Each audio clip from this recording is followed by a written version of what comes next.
The mist on Lake Serenity usually acted as a velvet curtain, hiding the secrets of the wealthy homeowners who lined its shores.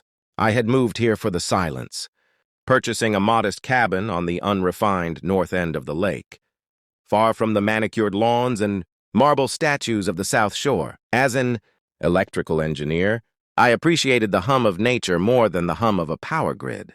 But 3 months into my residency, I noticed a hum that didn't belong to the bees or the dragonflies. It was a low, rhythmic thrumming that vibrated through the soles of my boots when I walked along the shoreline. It felt mechanical, subterranean, and entirely out of place in a protected ecological zone.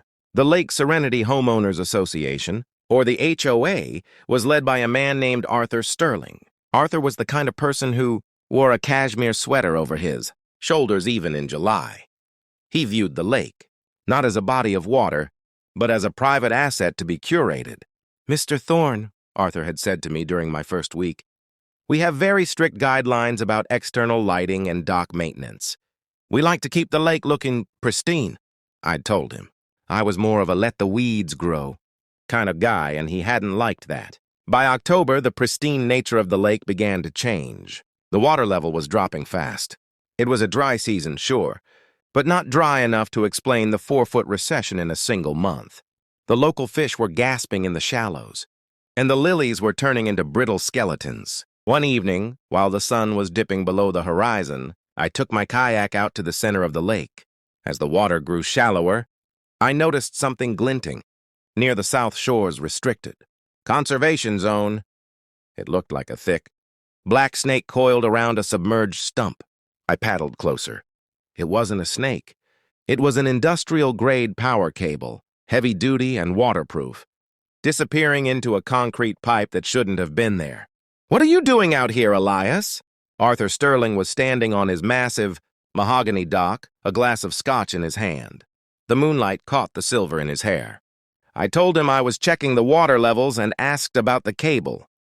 Arthur didn't blink. He claimed it was maintenance for the aeration system, to keep the oxygen levels up for his koi ponds.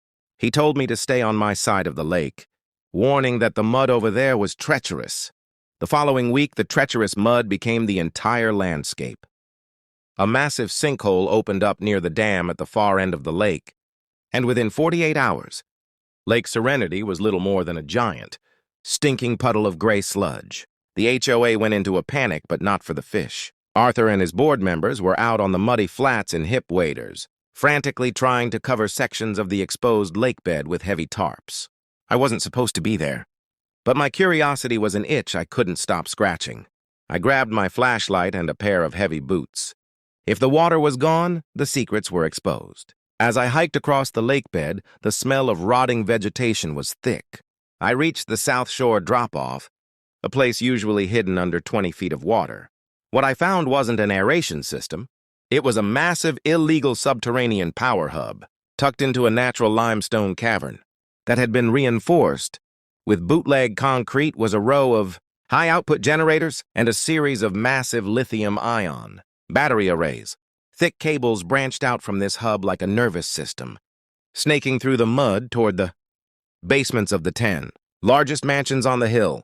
They weren't just running koi ponds.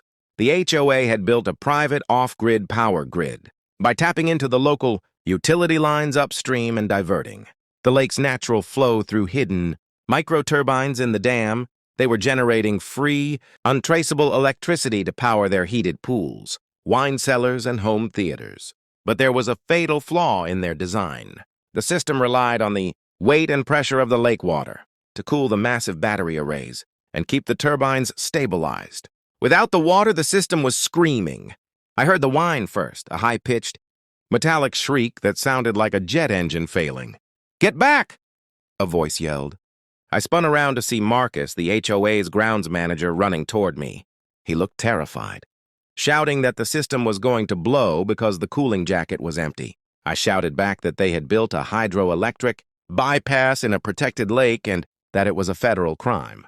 Marcus cried out that Arthur said the utility bills were too high and that the lake owed them.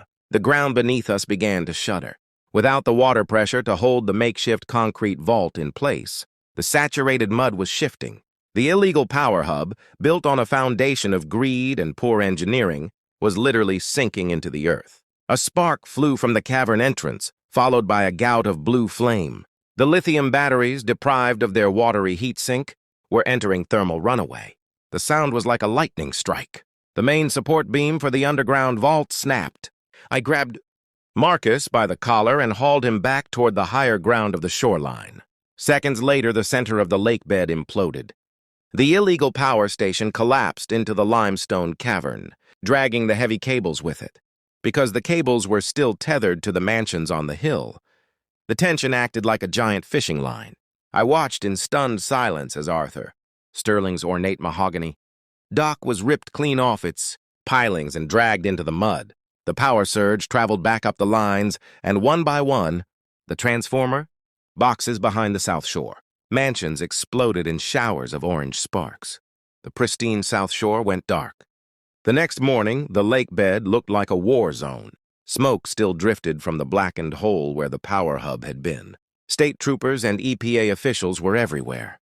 I was sitting on my porch, drinking coffee and watching the chaos through binoculars when Arthur Sterling marched up my driveway. He wasn't wearing a cashmere sweater today.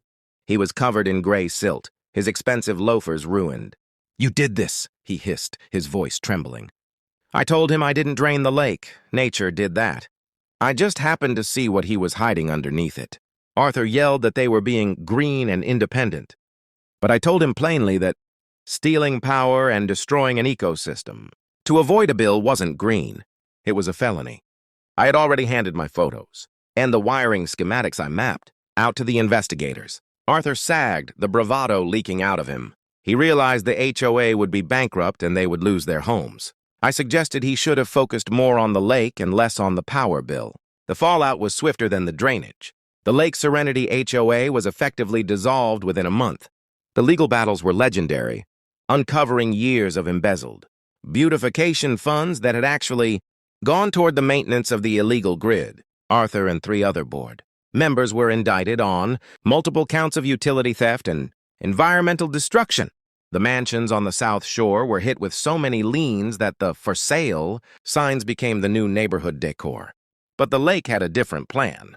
With the illegal dam bypasses removed and the concrete vaults excavated, the natural springs at the bottom of the basin were finally free. By the following spring, the water began to return. It wasn't the managed water of Arthur's reign. It was wilder. The lilies came back first, followed by the herons. The water level stayed where nature intended it to be, not where a board of directors demanded it. I stood on my dock one evening, watching the sunset reflect off the rising surface. The hum was gone. In its place was the sound of frogs, the splash of a bass, and the gentle lap of waves against the shore. The secrets of the South Shore had been buried in the mud, and when the water finally returned, it washed the slate clean. The HOA had tried to own the energy of the lake, but in the end, the lake had reclaimed itself. As the shadows lengthened, I saw the first lights flickering on in the houses across the water. They were regular lights, dimmer, humbler, and connected to the same grid as everyone else. The era of the unfolded HOA was over, and Lake Serenity was finally, for the first time in decades, actually serene. I took a deep breath of the cool, clean air. I had come here for the silence, and I had finally found it. The water had taken what it was owed, and all that was left was the truth.